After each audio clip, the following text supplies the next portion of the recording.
"Daddy, she's not breathing," a terrified little boy screamed, as his single-dad doctor dove into the lake.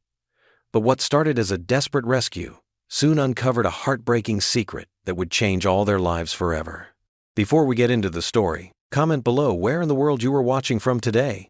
The warm sun painted golden ripples across the lake's surface as Dr. Daniel Brooks helped his 6-year-old son Caleb set up their fishing gear. The peaceful afternoon wrapped around them like a comfortable blanket, broken only by the occasional splash of fish and chirping of birds. "Daddy, is this where the big fish live?" Caleb asked, his blue eyes wide with excitement as he clutched his Spider-Man fishing rod. Daniel smiled, ruffling his son's sandy brown hair. "That's right, buddy. Right under those lily pads over there."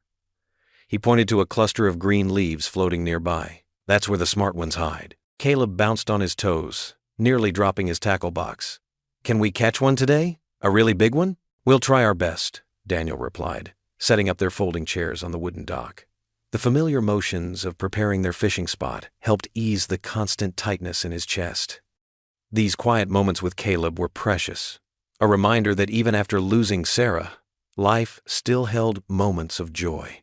"Mommy used to pack special sandwiches when we went fishing," Caleb said suddenly, his voice soft, with the crust cut off. Daniel's hand stilled on the fishing line he was threading.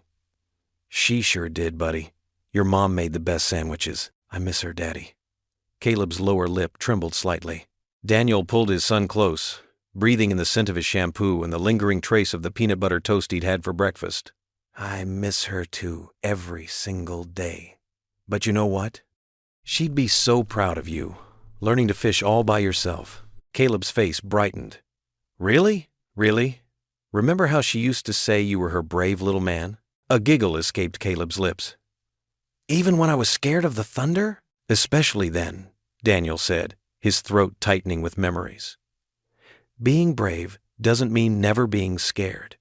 It means doing things even when you are scared." Caleb nodded solemnly, then turned his attention to his fishing rod. "Can I try casting now, please?" "Go ahead, but remember what I taught you. Slow and steady." Caleb's tongue poked out in concentration as he gripped the rod with both hands. He pulled back his arm and swung forward with all his might, but instead of sailing over the water, the line wrapped around the rod in an impressive tangle. "Oh no." Caleb's face fell as he surveyed the mess. Daniel couldn't help it. A laugh bubbled up from deep in his chest, the first real laugh he'd experienced in weeks. "Come here, buddy. Let me help you with that." As Daniel worked to untangle the line, Caleb's worried expression gave way to giggles. "It looks like spaghetti." "It sure does," Daniel chuckled, carefully unwinding the fishing line. "But don't worry, everyone gets tangled lines sometimes. Even I did when I was learning." "You did?" Caleb's eyes widened in disbelief. "Oh, yes. Your grandfather had to help me just like I'm helping you now." Daniel finished freeing the last loop. "There we go. Want to try again?" Caleb nodded eagerly, taking the rod back. This time, Daniel stood behind him, guiding his arms through the proper motion. "Remember, back straight, elbow in, and release right. Here!" The line sailed out over the water, the small red and white bobber landing with a satisfying plop several feet from the dock. "I did it!" Caleb bounced with excitement. "Daddy, I did it!" "Great job, buddy." Daniel's chest swelled with pride. These were the moments that made everything worthwhile. The long hospital shifts, the lonely nights, the struggle of being both mother and father to his son. They settled into their chairs, Caleb swinging his legs as they watched the bobber float on the gentle waves. The afternoon sun warmed their faces, and a light breeze carried the scent of pine and lake water. "Daddy?" Caleb asked after a few minutes of peaceful silence. "Yes? Do you think there are fish in heaven for Mommy to catch?" Daniel's heart squeezed. "I'm sure there are, buddy. The biggest, most beautiful fish you can imagine." "Good," Caleb said decisively. "Because Mommy really liked fishing with us." Before Daniel could respond, a commotion from the other side of the lake caught their attention. A small rowboat had drifted into view, its occupant standing unsteadily. Daniel tensed, his doctor's instincts kicking in as he watched the boat rock dangerously. "Caleb, stay here!" But before he could finish his warning, the boat tipped sharply. Its occupant, a young woman, lost her balance and pitched forward into the water with a splash. Daniel jumped to his feet, eyes fixed on the spot where she'd gone under. 1 second passed, 2, 3, no sign of her surfacing. "Daddy!" Caleb's terrified voice cut through the air. He was pointing at a spot several feet from where the boat had capsized. "Daddy, she's not breathing!" Through the clear water, Daniel could see a dark shape floating motionless beneath the surface. His heart stopped as the reality of the situation hit him. Someone was drowning right in front of them. "Daddy, she's not breathing." Caleb's terrified scream shattered the peaceful afternoon. Daniel's head snapped up, following his son's pointing finger. About 30 feet from the dock, a woman's dark hair spread out in the water like seaweed. Her face was barely visible, slipping beneath the surface. Without hesitation, Daniel dropped his fishing pole. It clattered against the wooden planks as he kicked off his shoes. "Stay on the dock, Caleb," he ordered, already running. His feet pounded across the weathered boards before he launched himself into the water with a powerful dive. The lake's chill hit him like a shock, but his emergency room training kicked in. He cut through the water with strong strokes, his heart hammering against his ribs. The woman had completely submerged now. Daniel took a deep breath and plunged under. The murky water stung his eyes as he searched frantically. There, a flash of yellow, her sundress billowing in the current. He grabbed her arm and pulled upward, wrapping his other arm around her waist. She was completely limp as he kicked toward the surface. They broke through with a splash, Daniel gasping for air. "Daddy!" Caleb's voice wavered with tears from the dock. Daniel tightened his grip on the unconscious woman and began swimming backward toward the shore, keeping her head above water. "Get the red box from my tackle bag," Daniel called out between breaths. He could hear Caleb's sneakers pounding on the dock as the boy ran to obey. The bottom of the lake finally sloped up under Daniel's feet. He half-dragged, half-carried the woman onto the grassy bank, laying her flat on her back. Her skin had taken on a frightening bluish tinge. Caleb came running across the grass, the small emergency kit clutched in his hands. His face was streaked with tears. Is she going to be okay?" Daniel's fingers pressed against the woman's neck, searching for a pulse while his other hand tilted her head back to check her airway. The pulse was there, but dangerously weak. "I need you to be brave, buddy. Can you do that?" Caleb nodded, clutching the red box to his chest. "Open the box and hand me the face shield, the clear plastic thing," Daniel instructed, his voice steady despite the adrenaline coursing through him. Years of emergency room experience took over as he began chest compressions. Caleb's small hands trembled as he fumbled with the latch, but he got the box open. He pulled out the CPR face shield and handed it to his father. Daniel positioned the shield and began rescue breaths. "Come on," he muttered between compressions. The woman's dark skin still held that terrible blue cast. Water trickled from the corner of her mouth. "Please wake up," Caleb whispered, his voice quavering. He stood a few feet away, hugging himself as he watched his father work. Daniel continued the rhythm. Compressions, breaths, compressions. His soaked clothes clung to him, but he barely noticed. Everything narrowed to this moment, this fight to bring this stranger back to life. Suddenly, the woman's body jerked. She coughed violently, water spurting from her mouth as Daniel quickly turned her onto her side. More coughing racked her frame as she expelled lake water, each gasp for air becoming stronger. "That's it. Keep breathing," Daniel encouraged, supporting her shoulder as she continued to cough. Color was already returning to her face. Caleb let out a sob of relief, dropping to his knees beside them. "She's okay?" The woman's eyes fluttered open, confusion clouding her features as she took in the concerned faces above her. Her gaze locked with Daniel's, and despite her obvious disorientation, the gratitude in her expression was unmistakable. "Daddy saved her," Caleb whispered, his small voice still shaking but filled with wonder. Daniel kept his hand steady on the woman's shoulder as she worked to regulate her breathing. Her coughing had subsided, but she was still taking deliberate, careful breaths. He maintained eye contact, speaking in the calm, reassuring tone he'd perfected through years of dealing with frightened patients. "Take it slow," he said. "You're safe now. Just focus on breathing." She nodded slightly, her dark eyes never leaving his face.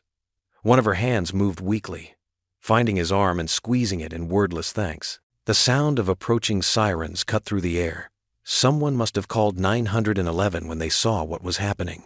Daniel silently thanked whoever had made that call, knowing the woman would need proper medical attention despite regaining consciousness. Caleb inched closer, his earlier tears giving way to curiosity as he watched the woman breathe.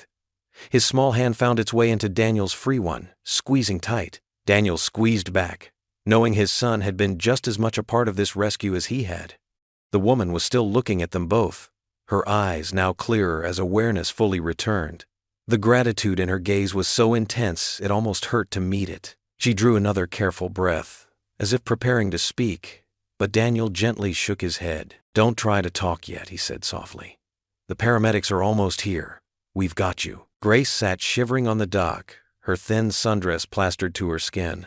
Daniel's jacket hung loosely around her shoulders, the sleeves dangling past her fingertips. Water dripped from her dark curls, creating small puddles on the wooden planks beneath her. Caleb hovered nearby, his brown eyes wide with concern.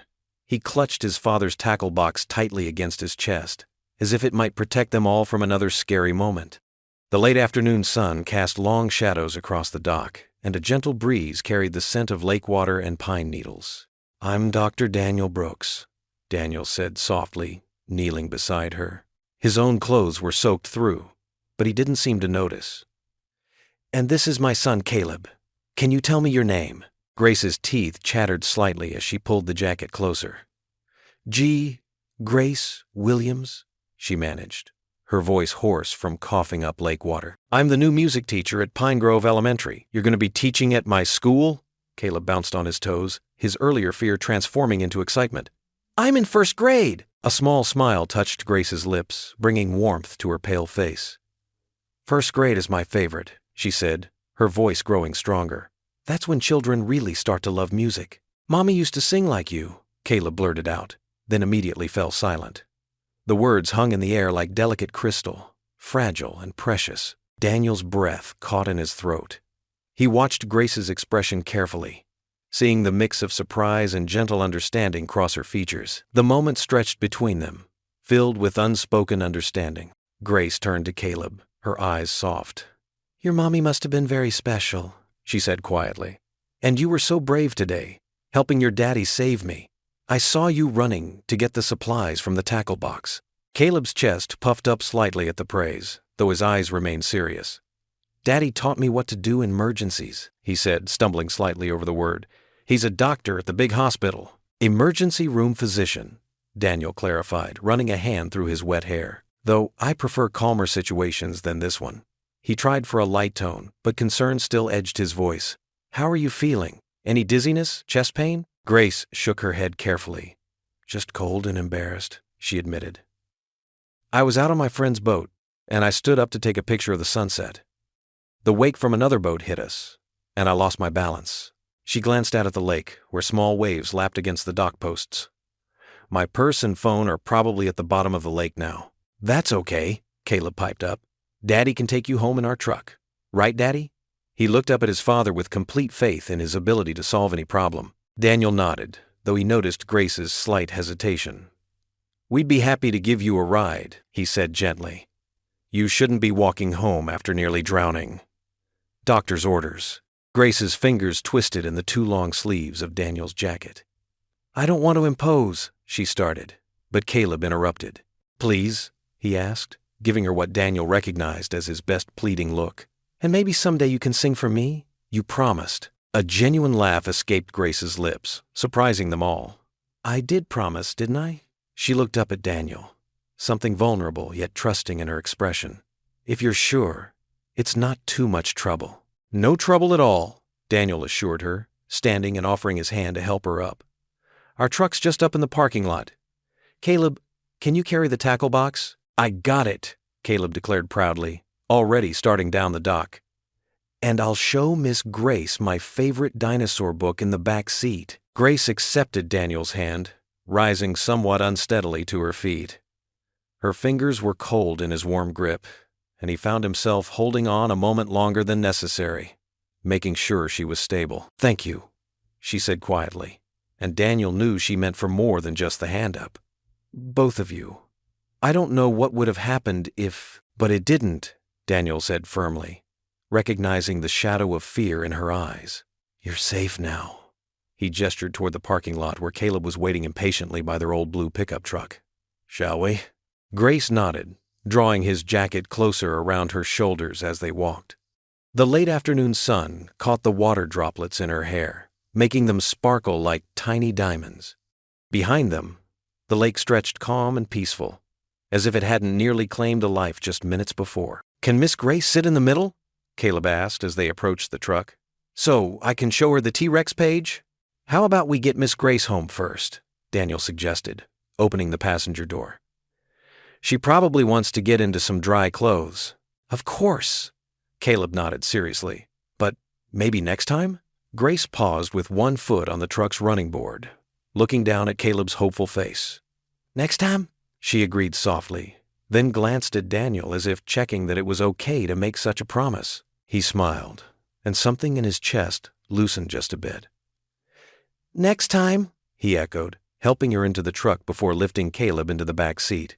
The old pickup truck rumbled down Main Street, its worn leather seats now damp from their wet clothes. In the passenger seat, Grace Williams held Daniel's jacket close, while 6-year-old Caleb bounced excitedly in the back, seemingly unfazed by the afternoon's drama. "Miss Grace, do you play the piano, or the guitar, or the drums?" Caleb's rapid-fire questions filled the cab. "My friend Tommy says the drums are the best, but I like the piano better." Grace's soft laugh mixed with the sound of rain starting to patter against the windshield. "I play both piano and guitar, actually. The piano is my favorite, too." Daniel glanced over, catching her smile in the fading afternoon light. Despite her ordeal, there was something warm and gentle about her presence. "Really? Like Mommy did?" Caleb leaned forward, his seatbelt straining. "She used to play at church all the time." "Caleb, buddy, sit back, please," Daniel reminded gently, though his heart squeezed at the mention of Sarah. Grace turned in her seat to face Caleb. "Your mommy played piano? She must have been very talented." "She was the best," Caleb nodded enthusiastically. "Do you play at church too?" A shadow crossed Grace's face. "Not yet. I'm still getting to know people here." "Which way?" Daniel asked as they approached an intersection, noticing how she'd tensed at Caleb's question. "Left on Maple, then 2 blocks down." Grace wrapped her arms around herself, though the truck's heater was running full blast. "It's the small yellow house with the white trim." "How long have you been in town?" Daniel kept his tone casual, but he'd caught the weariness in her voice. "Just about 2 months." Grace watched raindrops chase each other down the window. "I'm renting the old Peterson place. It's not much, but it's home for now." 2 months? Caleb piped up. "That's like forever. Do you have lots of friends here? Did they help you move in?" Daniel noticed Grace's reflection in the window, the way her smile faltered, the slight droop of her shoulders. "Actually, I moved here by myself. My family's all back in Chicago." "All by yourself?" Caleb's voice rose with concern. "But who helps you reach the high shelves? Daddy always helps me reach the cookie jar." This time, Grace's laugh seemed more genuine. "I have a step stool. But you're right. Sometimes it would be nice to have help." Daniel turned onto Maple Street, lined with modest houses showing their age. Most needed fresh paint or minor repairs. Grace's rental stood at the far end, a small yellow house with peeling trim and an overgrown garden. The porch light was dark, and no other light shone from within. Something about its emptiness made Daniel's chest ache. "It must be hard," he said quietly, "being so far from family." Grace nodded, her fingers playing with the zipper of his jacket. "It's been an adjustment. The school district needed a music teacher, and I needed a fresh start." Sometimes those decisions look different on paper than they do in real life. "Are the kids nice to you at school?" Caleb asked, pressing his face against the window to peer at her house. "The children are wonderful," Grace answered quickly. Too quickly, Daniel thought. There was something she wasn't saying, something in the careful way she chose her words. "But the grown-ups," Daniel prompted gently, pulling into her gravel driveway. Grace was quiet for a moment, rain drumming on the truck's roof. "Let's just say some people take longer to warm up to newcomers than others." Daniel recognized that diplomatic tone. He'd used it himself when trying to shield Caleb from difficult truths. Before he could respond, Caleb unbuckled his seatbelt and leaned forward between the seats. "You can come to dinner at our house anytime," he declared with the absolute certainty only a 6-year-old could muster. "Daddy makes really good spaghetti. Well, sometimes he burns the garlic bread, but that's okay because we scrape off the black parts." "Caleb," Daniel felt his cheeks warm, but Grace's genuine laughter filled the truck. "That's very sweet of you, Caleb," she said, turning to meet the boy's eager face. "Thank you." Daniel watched as something shifted in Grace's expression, a softening around her eyes, as if Caleb's simple kindness had touched a lonely place inside her. The rain continued to fall, drawing silver curtains around the truck, making this moment feel somehow separate from the rest of the world. "He's right, you know," Daniel found himself saying. "About dinner, I mean. Not about the burnt garlic bread. That was one time." "2 times," Caleb corrected helpfully. "Remember when Grandma came over and—" "Thank you both," Grace cut in, saving Daniel from further culinary embarrassment. "Really? "Today hasn't gone anything like I expected, but—" She looked down at Daniel's jacket, still draped around her shoulders. "I'm grateful for how it turned out." Daniel watched her gather her composure, noticed how she straightened her shoulders as if preparing to step back into her solitary life. The yellow house loomed behind her, dark and quiet, waiting with its empty rooms and silent spaces. He thought about her earlier words. Sometimes those decisions look different on paper than they do in real life, and wondered what dreams had brought her here, and what reality she'd found instead. The doorbell chimed through the Brooks home just as Daniel finished helping Caleb with his math homework. The sound was unexpected. They rarely had visitors these days. Through the front window's gauzy curtains, a familiar silhouette stood on their porch, holding something in her hands. "Someone's at the door, Daddy." Caleb scrambled from his chair, worksheet forgotten. "Hold on, buddy." Daniel placed a gentle hand on his son's shoulder. "Let me check first." When he opened the door, Grace Williams stood there in a simple blue dress, her hair neat against the evening breeze. In her hands, she held a carefully wrapped loaf. "I hope I'm not interrupting," she said, her voice carrying the same musical quality he remembered from yesterday. "I wanted to thank you both properly. It's banana bread, my grandmother's recipe." "Miss Grace." Caleb ducked under Daniel's arm, beaming up at her. "Did you bring your piano too?" Grace laughed, the sound warming the cool evening air.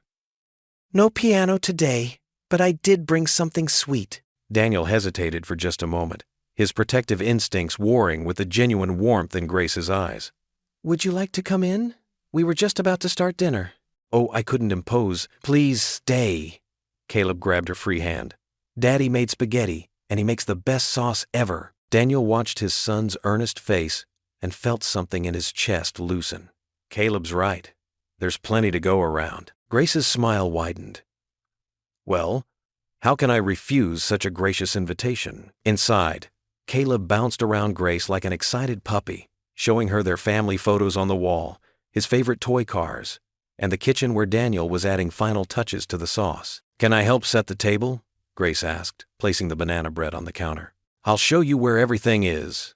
Caleb pulled open a drawer, carefully removing 3 forks. As Daniel stirred the sauce, he watched Grace and Caleb work together. She helped him arrange the plates, just so, straightening the napkins he placed somewhat haphazardly. Then, something magical happened. Grace began to hum. It started soft, almost unconscious, as she showed Caleb how to fold the napkins into triangles. The melody was gentle, like a lullaby, and it filled the kitchen with a warmth Daniel hadn't realized was missing. Caleb's eyes lit up, and he swayed slightly to the tune. "That's pretty," he said. "What song is it?" "Something my mother used to sing while we did chores," Grace replied, straightening a spoon. "Would you like to learn it?" Caleb nodded eagerly, and soon they were humming together, their voices creating a sweet harmony that made Daniel's hands pause on the spoon he was holding. The last time music had filled this kitchen, Sarah had been dancing with Caleb while cookies baked in the oven. But this didn't hurt like he expected it to. Instead, it felt like watching a garden bloom after a long winter. "Dinner's ready," Daniel managed, his voice slightly rough. They gathered around the table, and Daniel noticed how naturally Grace fit into their little scene. She helped Caleb with his napkin, praised his careful handling of the pasta, and listened intently to his story about the fish that got away at the lake yesterday. "You have wonderful manners, Caleb," Grace said as she watched him carefully twirl his spaghetti. "Your daddy must be very proud." Caleb's chest puffed up with pride. "Mommy taught me to always say please and thank you, and to help clear the table after dinner."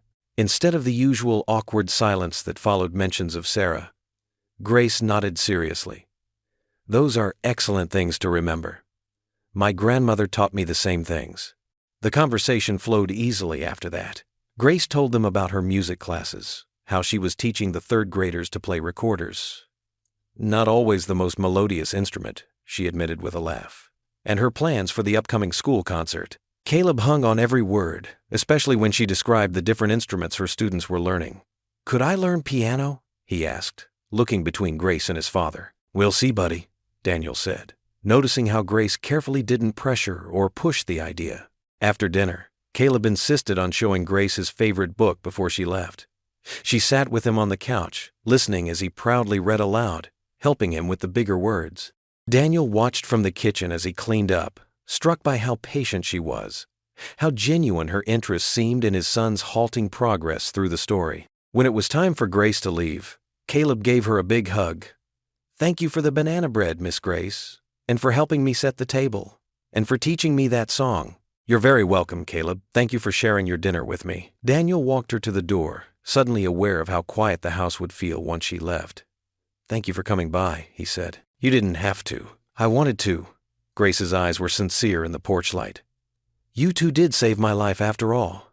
They shared a smile at that, and then she was walking down the front path. Daniel stood in the doorway, watching her figure move through the dusky street. The street lights were just coming on, casting gentle halos in the growing darkness.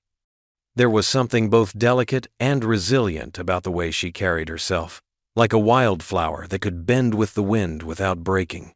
As her silhouette disappeared around the corner, Daniel felt something stir in his chest, a feeling he hadn't experienced in a long time. It wasn't quite hope, wasn't quite longing, but it was warm and alive and real. "Daddy?" Caleb's voice came from behind him. "Can we have Miss Grace over again sometime?" Daniel closed the door slowly, holding that warm feeling careful in his heart. "We'll see, buddy.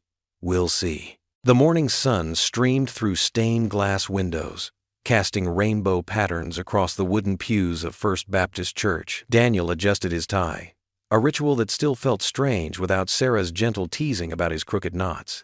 Beside him, Caleb bounced on the cushioned seat, his dress shoes tapping quietly against the floor. "When's Miss Grace going to sing, Daddy?" Caleb whispered, loud enough to make several heads turn. "Soon, buddy. Remember what we talked about? Inside voice in church?" Daniel gave his son's shoulder a gentle squeeze. The sanctuary filled steadily with familiar faces. The Thompsons, with their teenage twins, old Mrs. Henderson with her floral hat collection, and the three choir ladies who'd been fixtures in the church since before Daniel was born. The air hummed with whispered greetings and the rustle of Sunday best clothing. Pastor Matthews stepped up to the pulpit, his silver hair catching the morning light. "Let us begin our worship with Amazing Grace, led by our choir." Daniel's breath caught as Grace Williams stepped forward from the choir section. She wore a simple blue dress, her shoulders straight, despite being the only black face among the white-robed singers. When she opened her mouth to sing, the sanctuary fell into perfect stillness. Amazing Grace, how sweet the sound. Her voice soared clear and pure, filling every corner of the church. Daniel felt his throat tighten as memories of Sarah singing this same hymn washed over him. But there was something different in Grace's rendition, a depth of feeling that spoke of personal struggles overcome. Caleb grabbed his father's hand, eyes wide with wonder. "She sounds like an angel, Daddy," he whispered. Other voices joined in, but Grace's remained distinct, weaving through the harmony like a golden thread. Daniel noticed several people dabbing at their eyes, touched by the raw emotion in her performance. As the final notes faded, there was a moment of profound silence before the congregation stirred back to life. Pastor Matthews began his sermon, but Daniel found his attention drifting to Grace, now seated with the choir. She sat with quiet dignity, her hands folded in her lap, focused intently on the pastor's words. After the service, people gathered in the fellowship hall for coffee and donuts. Daniel helped Caleb select a chocolate-glazed treat, keeping one ear on his son's chatter and another on the conversations around them. "Did you hear about the new music teacher?" Mrs. Porter's voice carried from nearby, though she clearly thought she was being discreet. "She's not from around here." "Well, that's obvious enough," Mr. Jenkins replied with a sniff. "Not like us at all. Don't know what the school board was thinking." Daniel's hand tightened around his coffee cup. He'd heard similar whispers around town, but hadn't expected them here, in a place that preached love and acceptance. "Daddy," Caleb tugged at his sleeve, chocolate smeared on his chin. "Why are they whispering about Miss Grace? Is it because she sings so pretty?" Daniel's heart sank at his son's innocent question. He grabbed a napkin and wiped Caleb's face, buying time to find the right words. "Sometimes people whisper because they don't understand things, buddy. It's not very nice of them." "But Miss Grace is nice. She saved my donut from falling yesterday, and she teaches music to kids just like me." "You're right. She is nice," Daniel agreed, grateful for his son's simple wisdom. He glanced around the fellowship hall and saw Grace speaking with the choir ladies. Mrs. Thompson, the eldest of the three, was patting Grace's hand with grandmotherly affection while the other two nodded enthusiastically about something. The moment of warmth was interrupted by Deacon Roberts, who appeared at Daniel's elbow with a cup of coffee and a concerned expression. "Dr. Brooks, got a minute?" Daniel nodded, steering Caleb toward a nearby table with some other children. "Stay here with your friends for a bit, okay?" The deacon led him to a quiet corner near the bulletin board. "Been meaning to talk to you," he said, voice low. "Saw you helping that Williams woman the other day." "She had an accident at the lake," Daniel replied evenly. "I'm a doctor. Helping people is what I do." Course. Robert shifted uncomfortably. "Just might want to be careful there. Word is she might not last long at the school. Some parents have concerns, you understand." Daniel felt heat rise in his neck, the same righteous anger he'd experienced watching Grace sing to a congregation that wouldn't fully accept her. Before he could respond, Caleb's voice rang out across the fellowship hall. "Miss Grace, come sit with us. Daddy says you can have the last chocolate donut." All heads turned to watch Grace's response.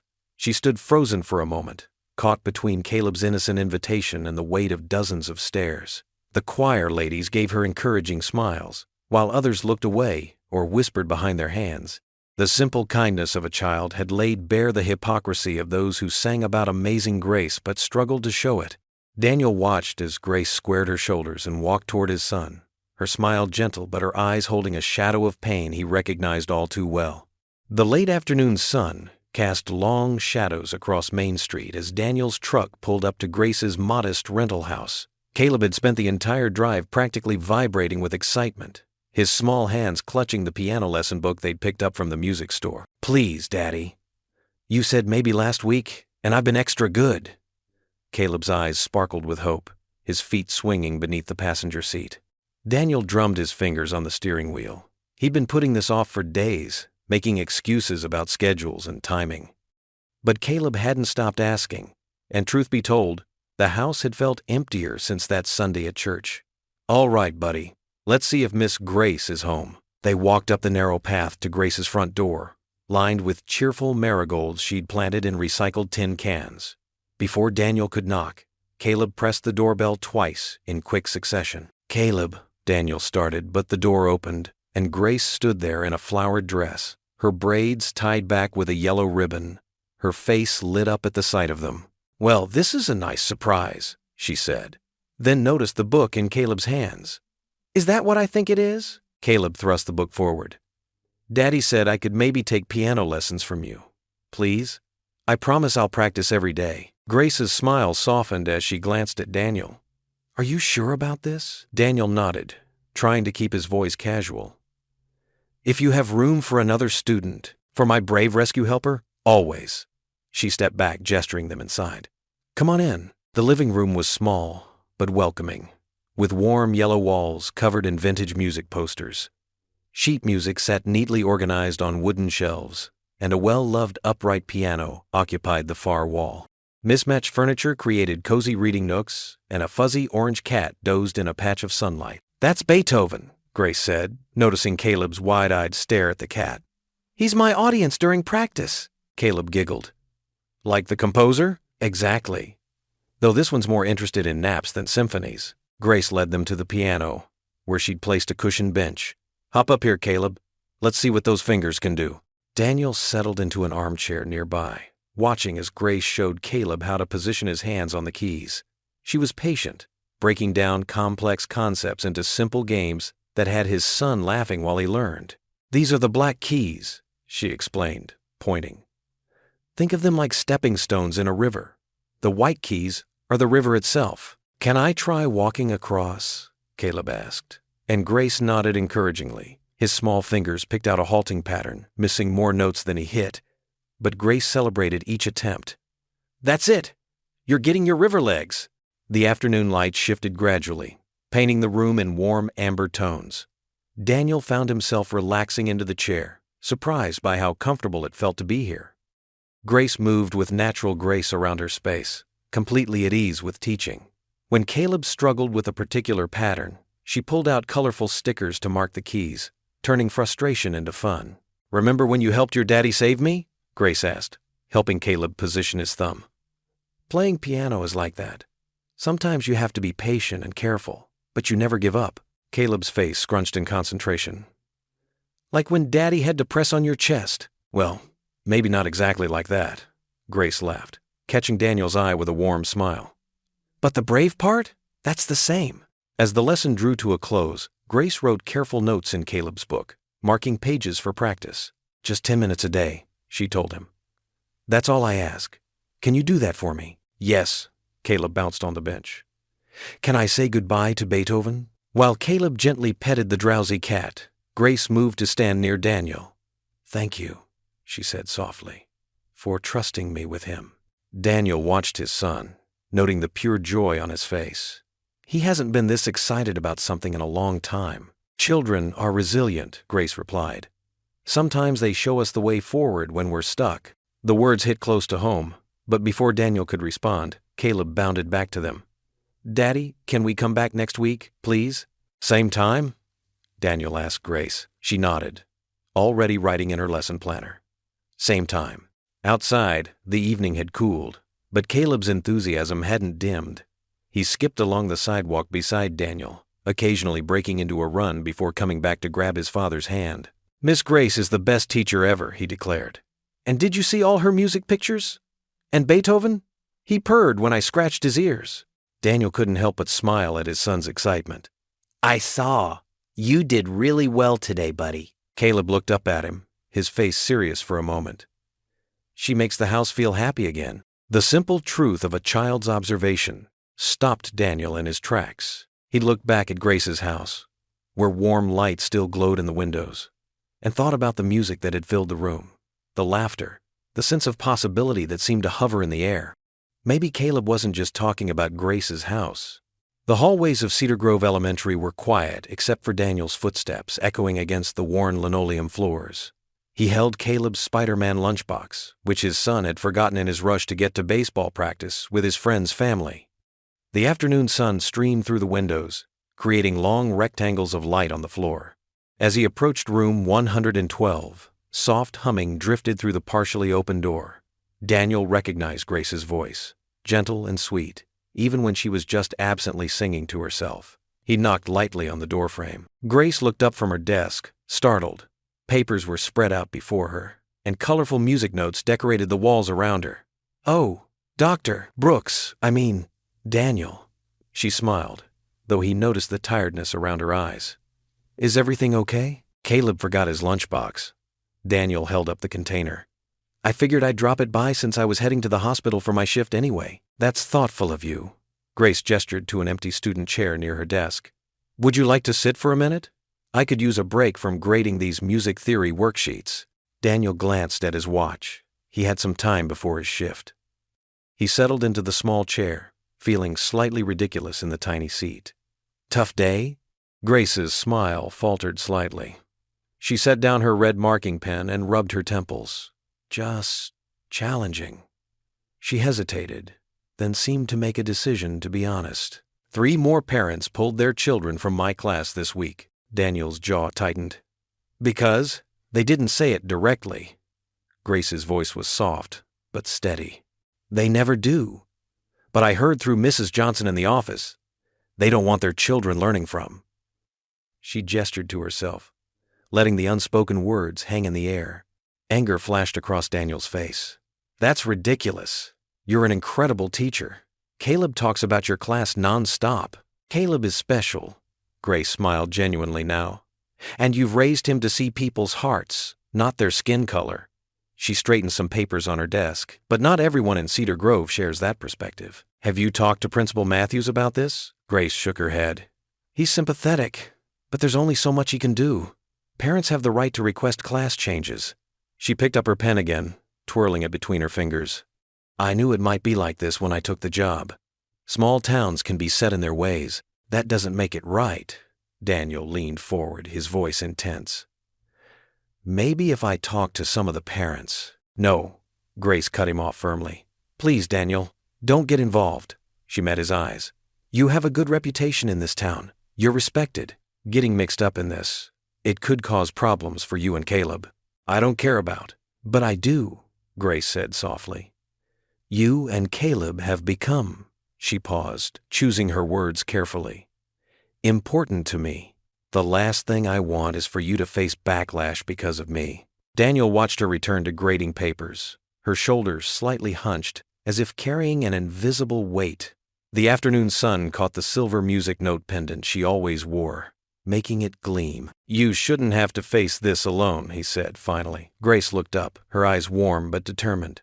I'm stronger than I look, Dr. Brooks. She gave him a small smile. And I have my music. Sometimes that's enough. As if to prove her point, she began humming again, a melody Daniel recognized from one of Caleb's piano lessons. The sound filled the classroom with a gentle defiance that made his throat tight. Daniel stood reluctantly, knowing he needed to head to work. If you need anything, I know. Grace nodded. Thank you. As Daniel walked back down the hallway, he heard voices from around the corner near the school office. He slowed his steps. Did you see how many kids are left in her class? A woman's voice carried clearly. My Sophie says there's only 12 now. Good, another woman responded. Maybe that'll send a message to the school board. My husband says if enough parents complain. Exactly. We don't need her kind changing things around here. This isn't the city. The next board meeting is Thursday. We should get a group together, make our concerns known.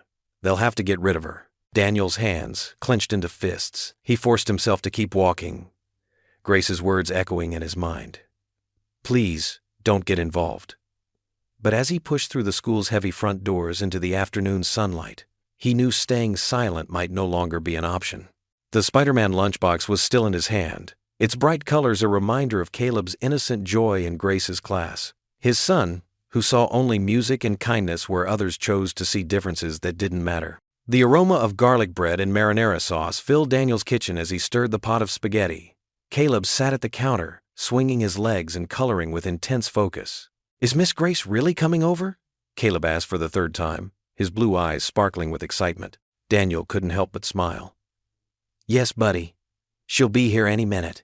As if on cue, the doorbell chimed. Caleb leaped from his stool, nearly knocking it over in his rush to answer the door. Wait for me, Daniel called after him, wiping his hands on a dish towel. Grace stood on their porch, wearing a bright yellow sundress that seemed to catch the last rays of evening Sunday. In her hands, she held a covered dish. I brought apple cobbler, she said, her smile warming the space around her. Miss Grace, Caleb bounced on his toes. Daddy made spaghetti, Daniel corrected gently, taking the cobbler from Grace. Thank you for coming. Thank you for having me.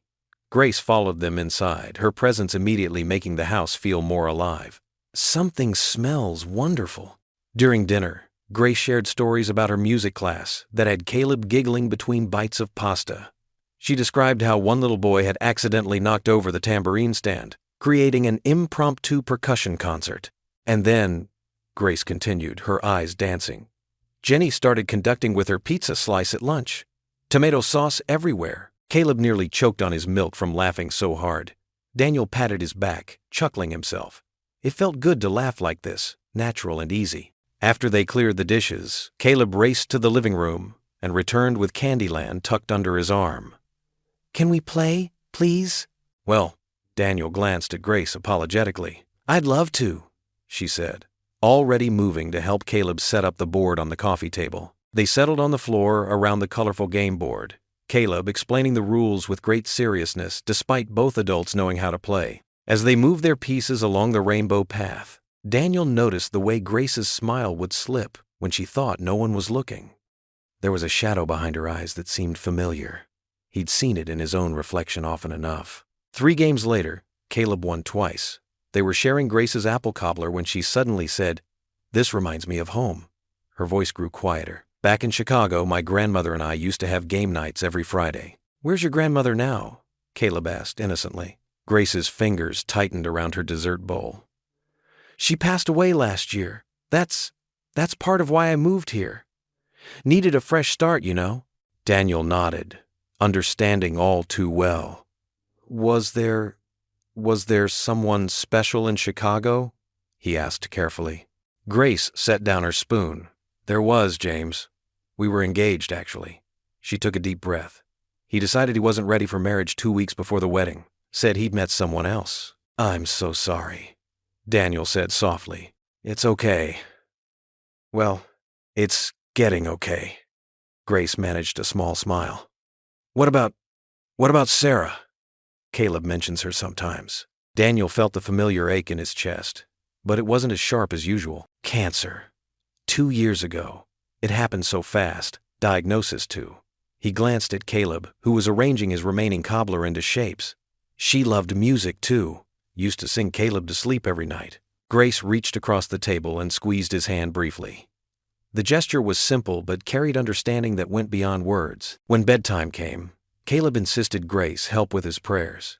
They knelt beside his race car bed, Caleb's hands clasped seriously. "Dear God," Caleb began, "thank you for Daddy and Miss Grace, an apple cobbler and winning Candyland twice."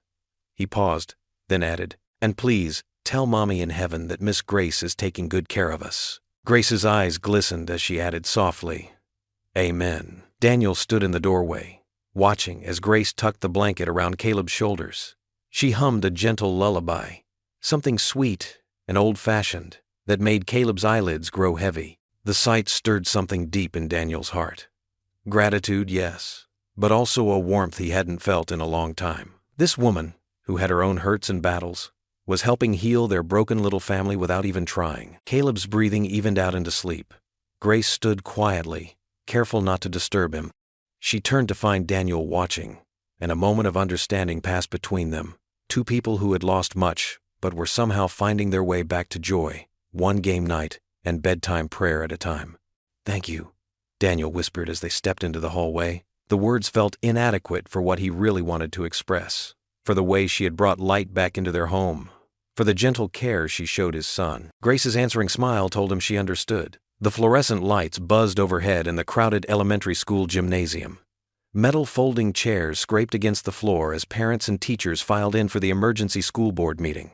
Daniel sat near the back, his hands clasped tightly in his lap.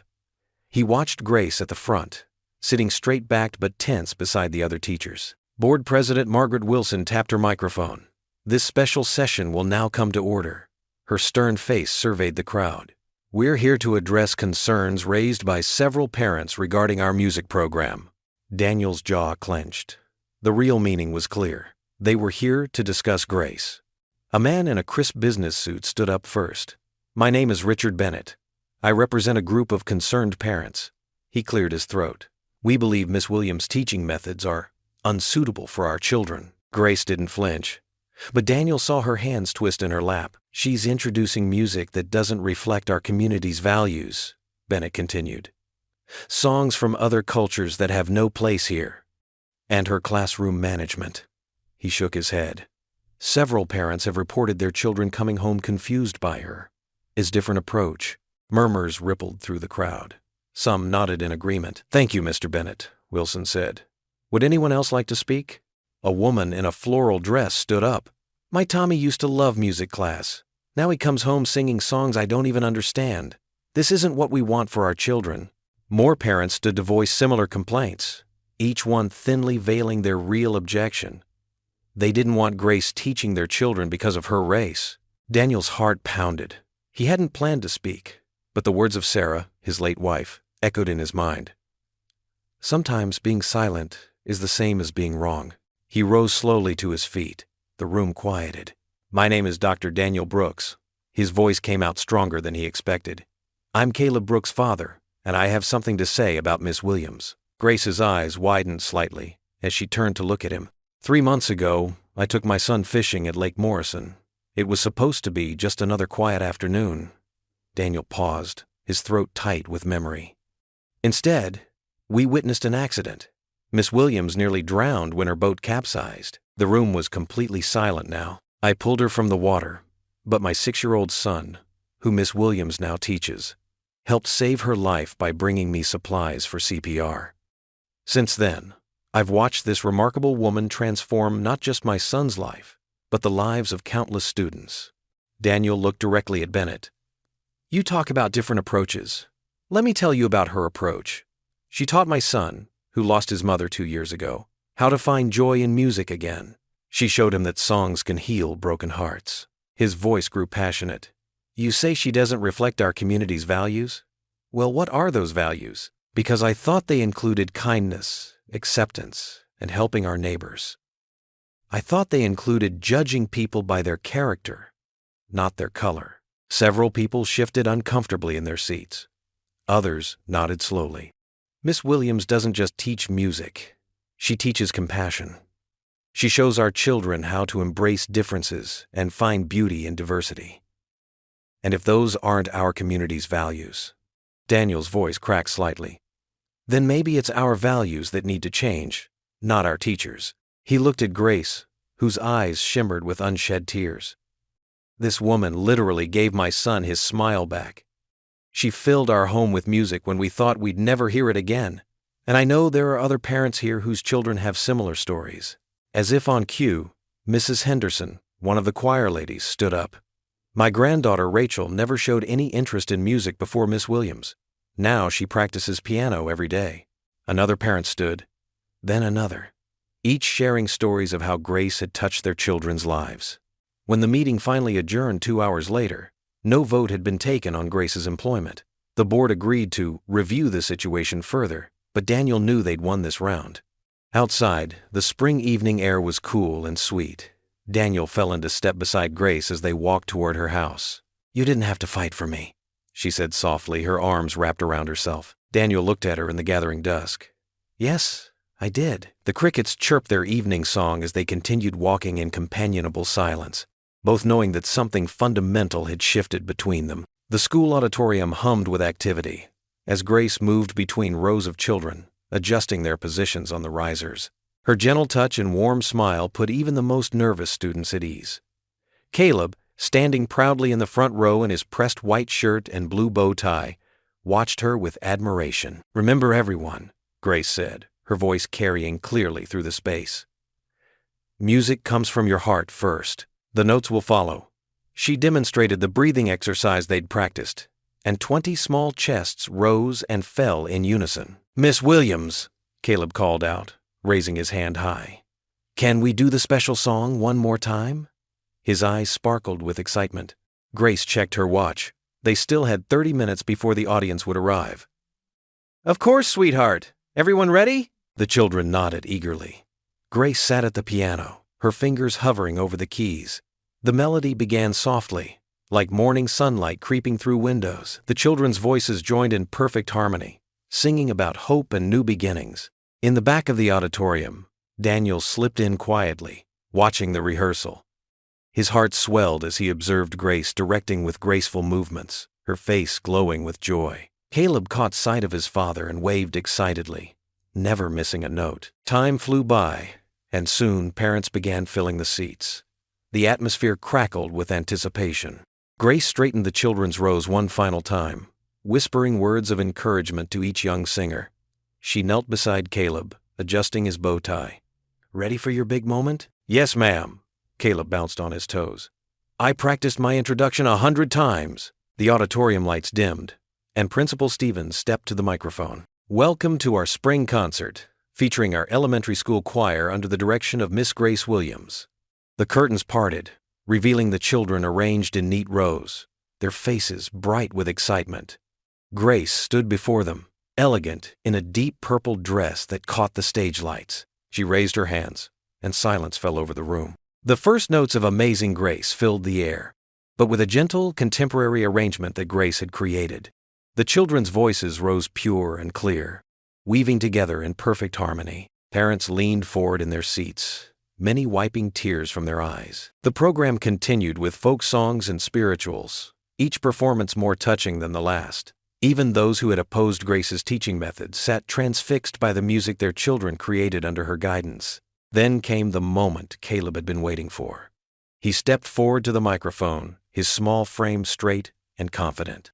For our final song, I want to introduce our teacher, Miss Williams. His clear voice carried through the auditorium. She's my second hero. After my daddy, she saved our music, just like my daddy saved her life. A murmur rippled through the audience. Grace's eyes glistened with tears as Caleb continued. She teaches us that music isn't just notes, it's love. And everybody needs love, right? The simplicity and honesty of his words touched every heart in the room. Grace squeezed Caleb's shoulder gently as he returned to his place, and then turned to face the choir for their final number. This was the special song they'd been practicing, an original composition Grace had written about community and acceptance. The children's voices started soft, like a whisper, then built gradually into a powerful chorus about coming together despite differences. As the last note faded, there was a moment of profound silence. Then the audience erupted in thunderous applause. Parents jumped to their feet, cheering and wiping away tears. Even Richard Bennett, who had spoken against Grace at the board meeting, was standing and clapping. The children beamed with pride, and Grace's face shone with joy as she guided them through their bows. Caleb's grin was the brightest of all as he waved to his father in the audience. Daniel stood at the back of the auditorium, his heart full to bursting. When Grace's eyes found his across the crowded room, their gazes locked in a moment of pure understanding. In her eyes, he saw everything he felt: triumph, joy, and something deeper that neither of them had yet dared to name. The applause continued to roll through the auditorium like waves. Grace and Daniel remained connected by that look, sharing in the victory of the moment. Her smile, radiant and genuine, matched his own. And in that instant, they both knew that something fundamental had shifted in their small town. Parents surged forward to hug their children, and the spell was broken, but the warmth of their shared look lingered as Grace turned to congratulate her students, and Daniel watched her, knowing that this night would mark a turning point for all of them. The night air held a gentle warmth as Daniel, Grace, and Caleb walked home from the concert. Their footsteps echoed on the quiet sidewalk, accompanied by Caleb's excited chatter about the performance. Street lamps cast pools of yellow light along their path, and crickets chirped in the distance. "And did you see how everyone clapped, Daddy?"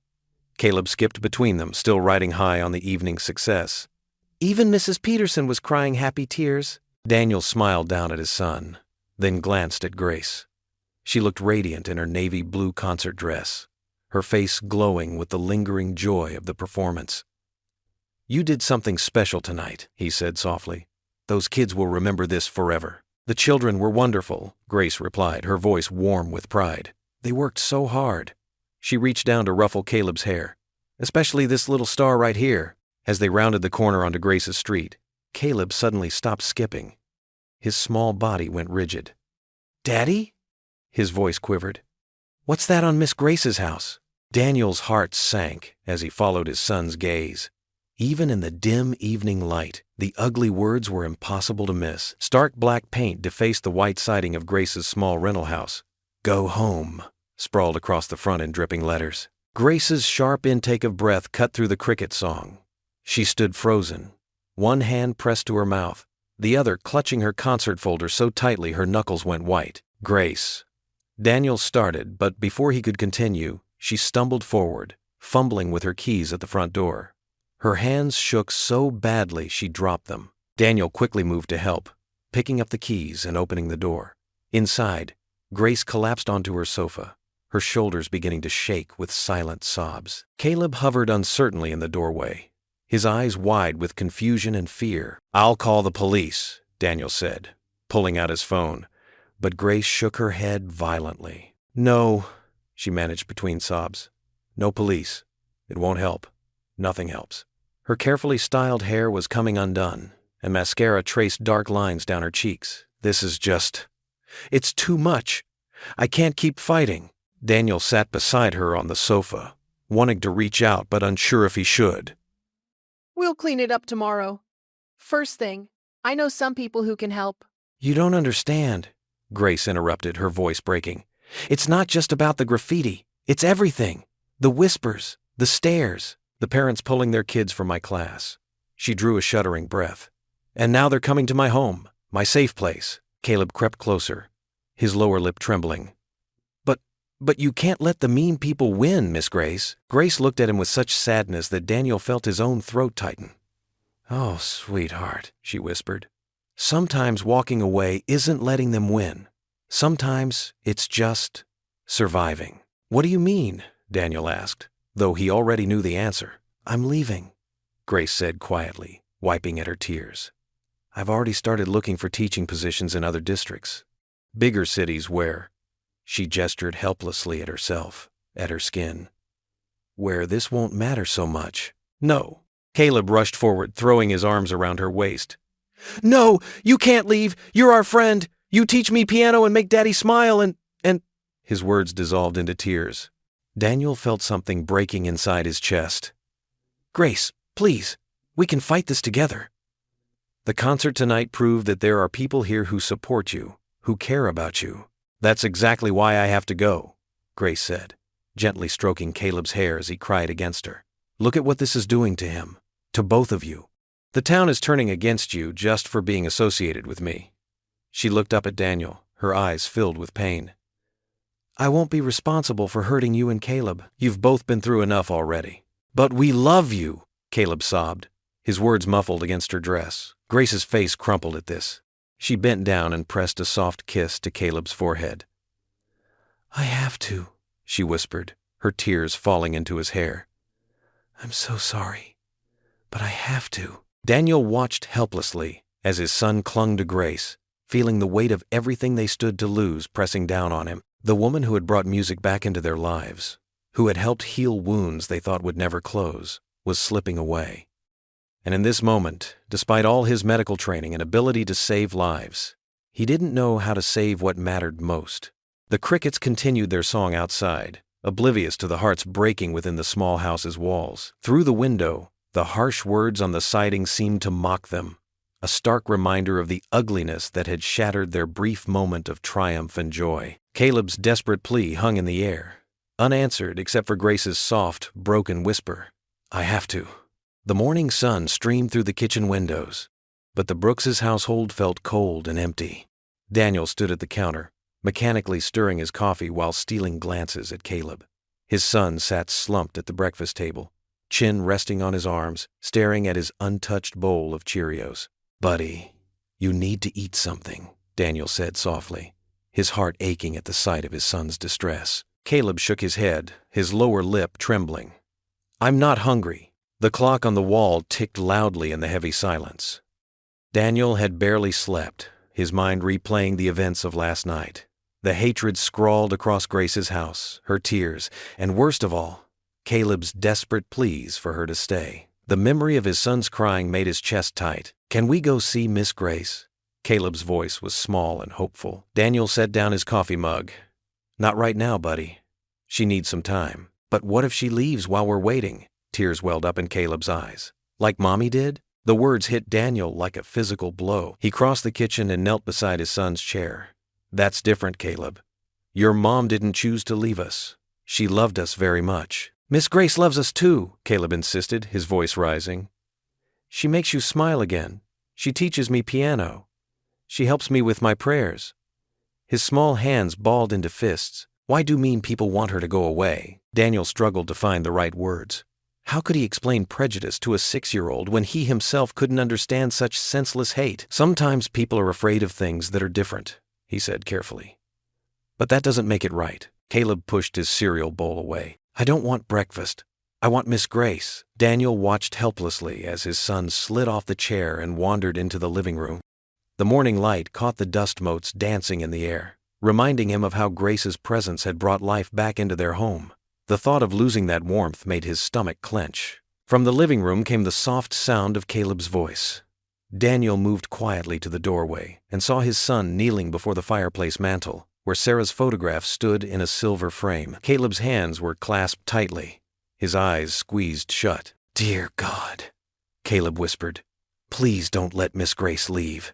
Mommy always said, you listen to prayers, so please listen now. She makes Daddy happy again. She teaches me songs and hugs me when I'm sad. His voice cracked. The mean people wrote bad things on her house, but she's good and kind. Please make them stop being mean. Please let her stay. Daniel leaned against the doorframe, his vision blurring with tears. Caleb continued, his prayer becoming more desperate. And God? If you're busy, can you ask Mommy to help?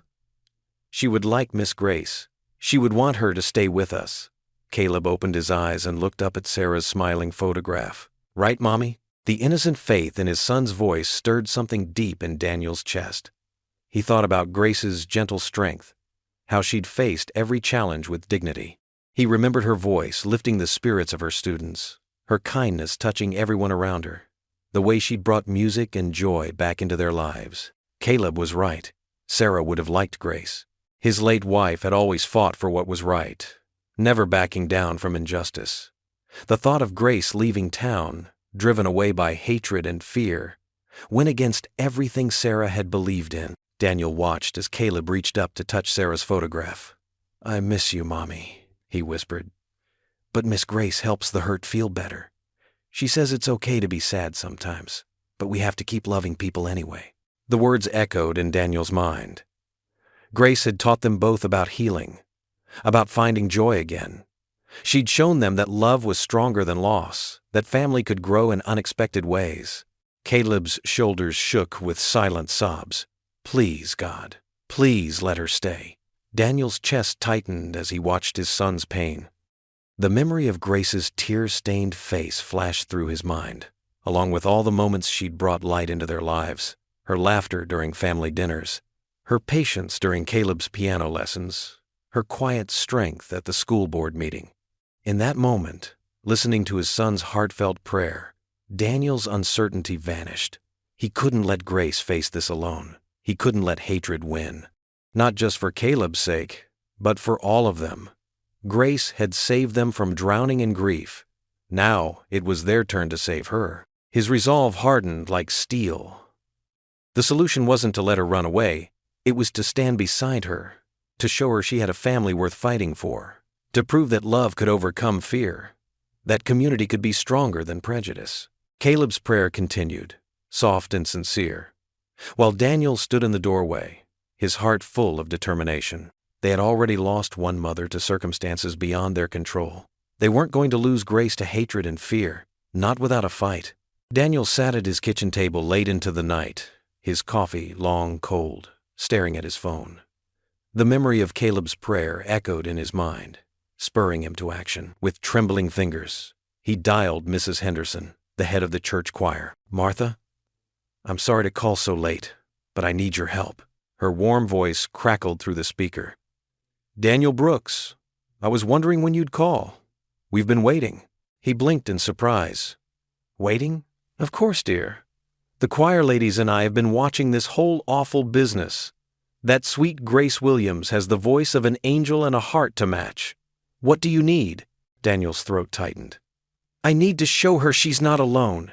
That this town is better than what those vandals did. Say no more. Martha's voice grew determined. Meet me at the church tomorrow morning. Bring that precious boy of yours.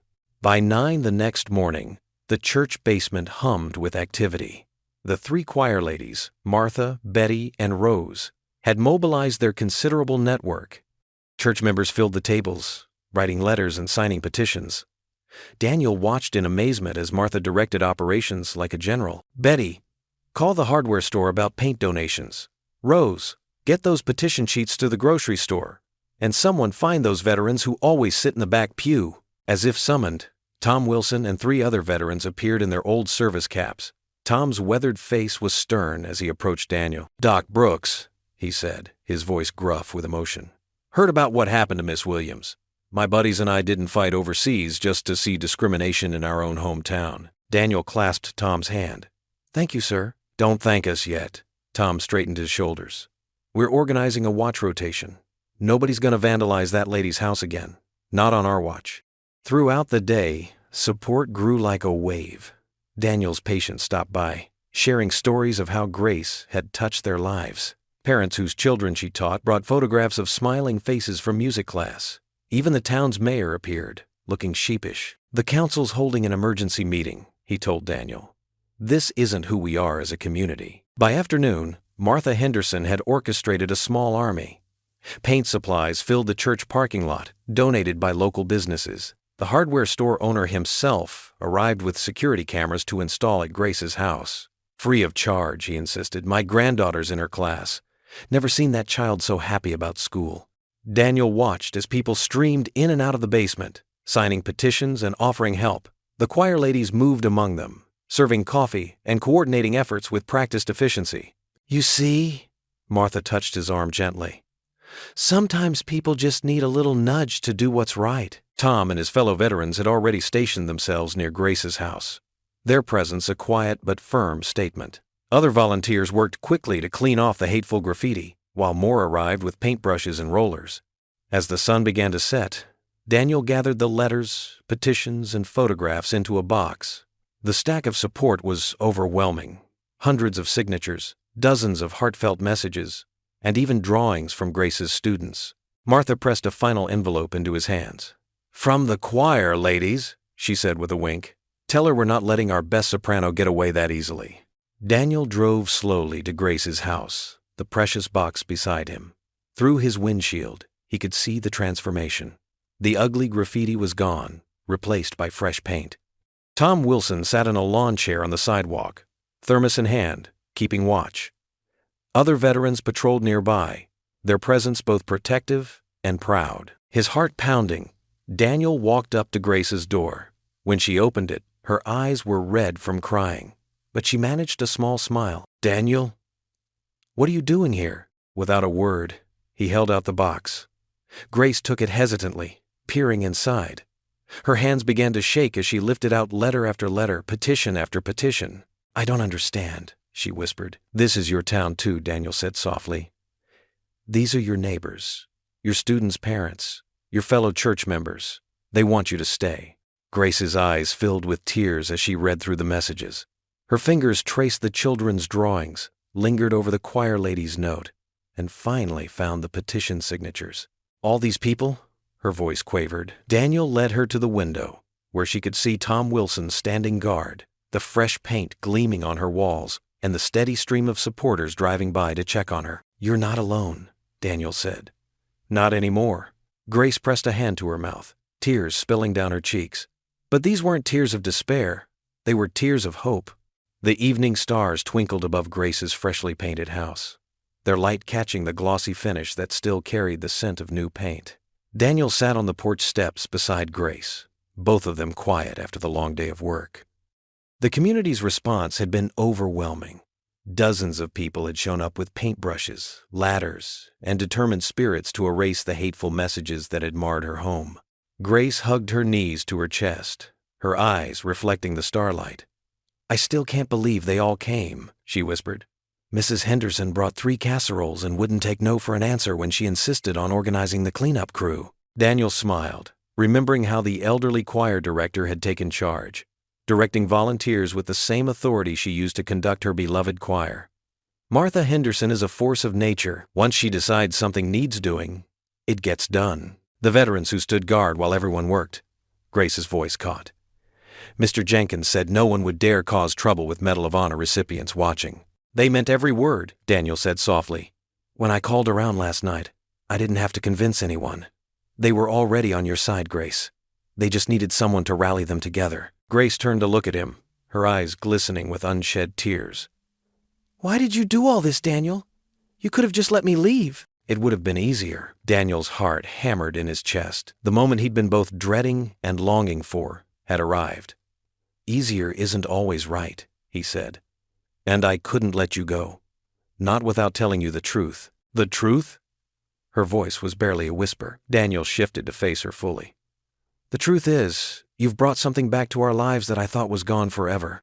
Since Sarah died, I've been going through the motions, trying to be strong for Caleb. But you," he paused, gathering his courage, "you brought music back into our home. Real music. Not just notes and melodies, but the kind that fills empty spaces in the heart." Grace's breath caught, but she remained silent, waiting, watching you with Caleb during his piano lessons. seeing how you nurture not just his talent but his spirit. It's beautiful, Grace. You've given him back his laughter. The real kind that comes from joy, not just amusement. Daniel's voice grew thick with emotion. And you've given me back something I thought I'd lost forever. Faith in love. A tear slipped down Grace's cheek. Daniel, I know it's complicated, he continued. I know there are people in town who might never accept us. But when I saw that graffiti on your house, when you talked about leaving, he reached for her hand, his fingers trembling slightly. I realized I couldn't bear the thought of losing you, not just for Caleb's sake, but for mine too, because somewhere between that day at the lake and now, I fell in love with you. Grace's fingers tightened around his, but her other hand came up to wipe away more tears. I love you too, she admitted. But I'm scared, Daniel. Not just of the prejudice. I've dealt with that before. I'm scared of hoping too much, of believing this could work. The town showed its true heart today, Daniel interrupted gently. Yes, there are some who will never change. But look at how many people came to help. The choir ladies, the veterans, my colleagues from the hospital, parents from your school. They're the ones who matter. But what about Caleb? He's already lost one mother. If things get worse. Daniel's free hand came up to cup her cheek, turning her face toward his. Caleb adores you. You know what he said to me this morning? He said God answered his prayer by sending all these angels to paint your house. He believes in you, in us, and so do I. Grace leaned into his touch, closing her eyes. I've never felt like I belonged anywhere the way I feel like I belong with you and Caleb, she confessed. When I'm teaching him piano, or when we're all having dinner together, it feels like home. Then stay, Daniel said simply. Stay and fight with me. We'll face whatever comes together. Grace opened her eyes, meeting his gaze. The fear was still there, but something stronger shone through. Hope, determination, and love. Together, she repeated softly. They sat in comfortable silence for a moment, their joined hands, a bridge between them. Above, the stars seemed to shine brighter, as if nature itself approved of their declaration. The fresh paint gleamed in the starlight, no longer just covering ugly words but representing something more. The power of love to overcome hate, of community to defeat isolation, of hope to conquer fear. Grace shifted closer, resting her head on Daniel's shoulder. His arm wrapped around her naturally, as if they'd been sitting this way for years instead of minutes. Their fingers remained intertwined, and in that simple touch was a promise to stand together, to face whatever came their way, to build something beautiful from the broken pieces of their past. The night air carried the sweet scent of blooming jasmine from Grace's garden, another gift from the day's volunteers, who had insisted on planting flowers to make her house properly homey. The fragrance mingled with the fresh paint smell, creating a peculiar but fitting combination of new beginnings and permanent roots. Daniel felt Grace's tension slowly melting away as they sat together, replaced by a peaceful certainty that seemed to flow between them through their joined hands. Whatever challenges lay ahead, this moment, this choice to stand together, would be their foundation. The morning sun streamed through the stained glass windows of First Baptist Church, casting rainbow patterns across the wooden pews. Daniel adjusted his tie while Caleb bounced excitedly beside him in the front row, his small dress shoes swinging back and forth. When's Miss Grace gonna sing, Daddy? Caleb whispered, though his whisper was loud enough to make several nearby churchgoers smile. Soon, buddy, Daniel replied, his heart quickening as he spotted Grace in her choir robe, standing with the other singers. Her face glowed with a quiet determination he'd come to love. The church was more packed than usual. Word had spread about Grace's near departure, and it seemed the entire town had shown up. Daniel recognized faces he hadn't seen in church for months. Teachers from the school, parents of Grace's students, and even some of his hospital colleagues. When Grace stepped forward for her solo, the church fell silent. She stood tall, her shoulders straight, and as the first notes of Amazing Grace filled the sanctuary, Daniel felt tears prick at his eyes. Her voice soared, strong and clear, carrying not just the melody but something more: hope, forgiveness, and love. Caleb gripped Daniel's hand tightly. "She's singing like an angel," he whispered, his eyes wide with wonder. Several elderly ladies in the congregation dabbed at their eyes with handkerchiefs. Even stern-faced Mr. Peterson, who'd been one of Grace's harshest critics, appeared moved. The song spoke of redemption, and Grace's voice made it personal for everyone present. As the final note faded, there was a moment of profound silence before the congregation burst into applause. It wasn't typical for their conservative church to clap during service, but today was different. The applause felt like more than appreciation. It was an apology, an acceptance, a welcome. After the service ended, people lingered in the sanctuary instead of rushing to their Sunday lunches. Mrs. Mitchell, the head of the choir, was the first to approach Grace. She hugged her tight, tears streaming down her weathered cheeks. "Child, you belong here," she declared loudly enough for everyone to hear. "Don't you ever let anyone tell you different." A line formed as others waited to speak with Grace. Sarah Thompson, whose daughter was in Grace's music class, stepped forward with a homemade apple pie. "We were wrong," she said simply. "My Emily talks about you every day. You're the best teacher she's ever had." Mr. Peterson shuffled forward, looking uncomfortable but determined. "Miss Williams," he said, clearing his throat, "I spoke against you at that school board meeting. I was wrong. Dead wrong. I hope you can forgive an old fool." Grace's eyes glistened as she accepted his handshake. "There's nothing to forgive," she said softly. "We're all learning together." Principal Matthews made his way through the crowd, holding an official-looking envelope. "Miss Williams," he announced, "I wanted to tell you personally. The school board met in emergency session yesterday. With over 300 petition signatures and letters of support, they've not only reversed their decision, but voted to make you our permanent music director." A cheer went up in the sanctuary. Caleb, who had been practically vibrating with excitement, could contain himself no longer. He broke free from Daniel's grasp and ran to Grace, wrapping his arms around her waist. "She's part of our family now," he shouted joyfully, his voice echoing through the church. The crowd laughed and clapped as Grace knelt to properly hug him, her choir robe pooling around her. She looked up at Daniel over Caleb's shoulder, her eyes shining with happy tears. The love that passed between them in that moment was visible to everyone. Mrs. Mitchell started humming Amazing Grace, and others joined in, their voices rising in spontaneous celebration. The sunlight through the stained glass seemed to grow brighter, bathing the scene in warm, multicolored light. Children from Grace's class swarmed around her and Caleb, creating a group hug that nearly knocked them over. Parents who had once requested their children be removed from her class now stepped forward with sheepish smiles and earnest apologies. The choir ladies organized an impromptu reception in the church hall, bringing out cookies and punch they'd prepared for just such a moment. As people gathered around Grace, sharing stories and expressing their support, Daniel watched from nearby, his heart full.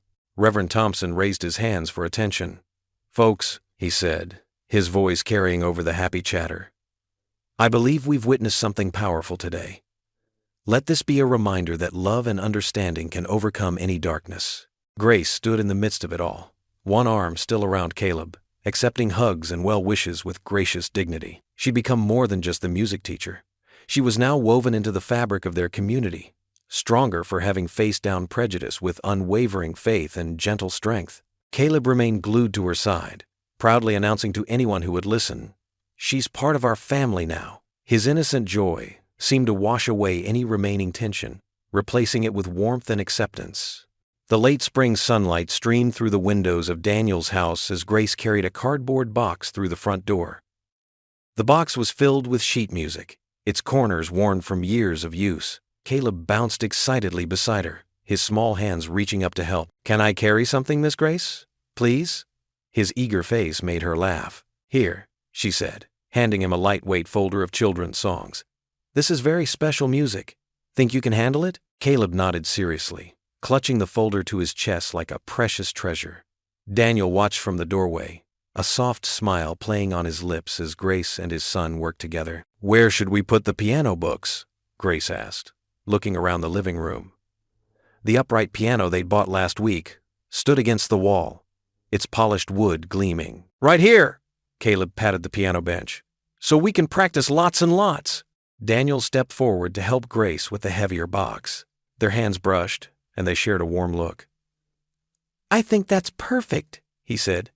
"Though, maybe we should organize them first?" Grace began sorting through the music while Caleb examined each piece with curiosity. "This one has pretty pictures," he said, pointing to an illustrated book of nursery rhymes. "Those were my first piano books when I was just a little older than you," Grace explained, running her fingers over the familiar pages. "Would you like to try one?" Caleb scrambled onto the piano bench, and Grace sat beside him. Daniel leaned against the doorframe, watching as Grace gently guided Caleb's small fingers to the keys. The simple melody of "Twinkle, Twinkle, Little Star" filled the room, slightly hesitant but full of joy. "Look, Daddy, I'm playing!" Caleb beamed with pride. "You sure are, buddy," Daniel said, his heart swelling at the sight of his son's happiness. Grace showed Caleb how to play the left-hand part while she handled the right, creating a simple duet. Their laughter mingled with the music, making the house feel more alive than it had in years. After the impromptu piano lesson, Grace went outside to the front yard. She knelt in the soft earth, trowel in hand, carefully planting bright marigolds and purple petunias along the walkway. Daniel brought her a glass of lemonade, watching as she tenderly placed each flower. "Sarah loved gardening," he said quietly, sitting on the porch steps. "She always said flowers make a house feel like home." Grace paused, looking up at him with understanding in her eyes. "Is this okay? I don't want to." "It's more than okay," Daniel assured her, reaching for her soil-covered hand. "Sarah would have loved this. She would have loved you." Caleb ran out to join them, immediately getting his hands dirty helping Grace plant the flowers. "Can we plant some by Mommy's picture window?" he asked, referring to the living room window where they kept a framed photo of Sarah. "That's a wonderful idea," Grace said softly. "What color should we plant there?" "Yellow," Caleb declared. Mommy liked yellow best. They worked together, creating a cheerful garden bed beneath the window. Grace showed Caleb how to carefully pack the soil around each plant, explaining how the flowers would grow strong and beautiful with proper care. "Just like families," she said, meeting Daniel's eyes over Caleb's head. "They need love and care to grow strong too." As the afternoon sun began to set, they cleaned up and went inside to prepare dinner together. The kitchen filled with warmth and delicious smells, as Grace taught Caleb how to make her grandmother's cornbread recipe. Daniel set the table, adding a vase of fresh-cut flowers from their garden. Before eating, they joined hands for grace. Caleb squeezed Grace's fingers on one side and Daniel's on the other, his face serious as he prepared to say the blessing. "Dear God," he began, his young voice clear and sincere. "Thank you for my daddy, my new mommy, and music. And thank you for helping us save Miss Grace twice, just like at the lake. Amen." Grace's eyes glistened with tears as she squeezed Caleb's hand back. Daniel reached across the table to take her other hand, completing their circle. The moment was perfect, filled with love, hope, and the promise of tomorrow. The evening light painted the walls in soft gold, catching the dust motes dancing above the piano. Through the window, their newly planted flowers swayed gently in the breeze, already looking like they belong. The house was filled with the smell of fresh cornbread and the lingering echo of piano music. But more than that, it was filled with the unmistakable feeling of family. The afternoon sun hung like molten gold in the summer sky, casting sparkles across the lake's surface. Daniel Brooks carried the familiar old tackle box while his son Caleb skipped ahead, fishing pole bouncing against his shoulder. Grace walked beside Daniel, her hand warm in his, a picnic basket swinging from her free arm. "Remember to be careful near the edge, Caleb," Daniel called out, his doctor's instincts still sharp even on this peaceful day. "I know, Daddy," Caleb's voice carried back on the breeze. "That's where we saved Miss Grace." Grace squeezed Daniel's hand, her dark eyes softening at the memory. "Hard to believe it was only a few months ago," she said quietly. They reached their usual spot on the wooden dock, the same place where their lives had changed forever. Daniel spread out the checkered blanket while Grace unpacked sandwiches and lemonade. Caleb was already focused on threading his line with the careful concentration of a 6-year-old. "Need help with that, buddy?" Daniel asked, watching his son's tongue stick out slightly in determination. "I got it," Caleb declared proudly. He'd been practicing, and his small fingers managed the task with growing skill. "Miss Grace, you want to try fishing too?" Grace laughed, a sound that still made Daniel's heart skip. "I think I'll stay right here on the blanket where it's safe and dry," she teased, settling down cross-legged. The afternoon unfolded lazily around them. Daniel showed Caleb how to cast his line properly, their movements in sync as they stood shoulder to shoulder. Grace hummed softly, the melody carrying across the water. Other families dotted the shoreline, but their little group felt wrapped in their own peaceful bubble. "Look, Daddy, I got one!" Caleb's excited shout broke the calm. His pole bent dramatically as he struggled with his catch. Daniel moved behind him, helping to steady the rod. "Easy now. Remember what I taught you. Nice and slow." Together they reeled in a decent-sized bass, its scales flashing in the sunlight. Caleb's face glowed with pride as Grace snapped a photo with her phone. "That's definitely going on the fridge," she declared, making Caleb beam even brighter. After they released the fish back into the lake, they settled onto the blanket for lunch. Grace passed out sandwiches while Caleb chattered about his catch, his hands gesturing wildly to show just how big it had been. "Miss Grace?" Caleb asked suddenly, his voice turning thoughtful. "Do you remember when you fell in?" Grace paused mid-bite, exchanging a glance with Daniel. "Yes, sweetheart, I do." "I was so scared," Caleb admitted, scooting closer to her. "But Daddy jumped right in to save you. He's brave like that." Daniel felt his cheeks warm. "We were both brave that day, son. You helped too, remember?" Caleb nodded, his face serious. "And then we had to be brave again when those mean people rode on your house." He looked up at Grace, his eyes wide and sincere. "But we didn't let them make you leave." Grace wrapped an arm around Caleb's shoulders, pulling him close. "No, you didn't. You and your daddy saved me twice, didn't you?" "That's right." Caleb's face lit up with the realization. "Daddy, we saved her twice, once from the water and once from the people." Daniel reached over, taking Grace's free hand in his. The simple gold band on her finger caught the sunlight. "Sometimes the bravest thing we can do is stand up for the people we love," he said softly. They sat in comfortable silence for a moment, watching the sunlight dance on the water.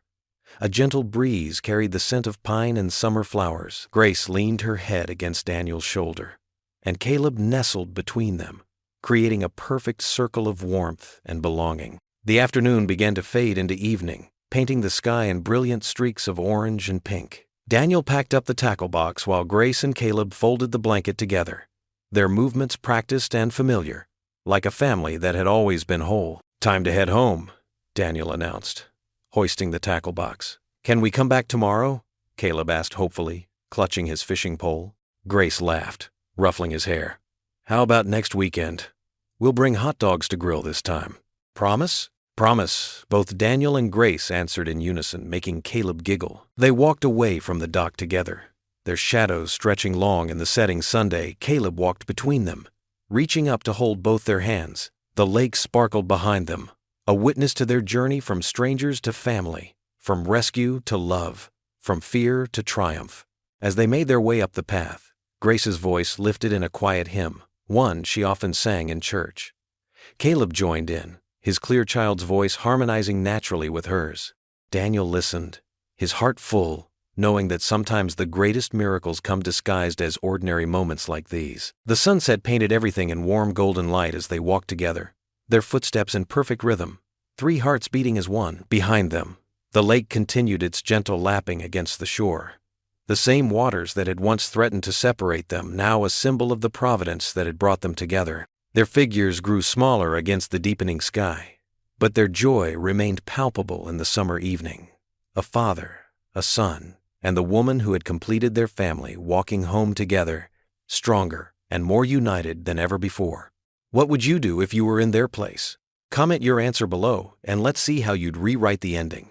If you enjoyed the story of Dr. Daniel Brooks, I handpicked the next story that you will enjoy. Please don't miss this one. Click here to watch it.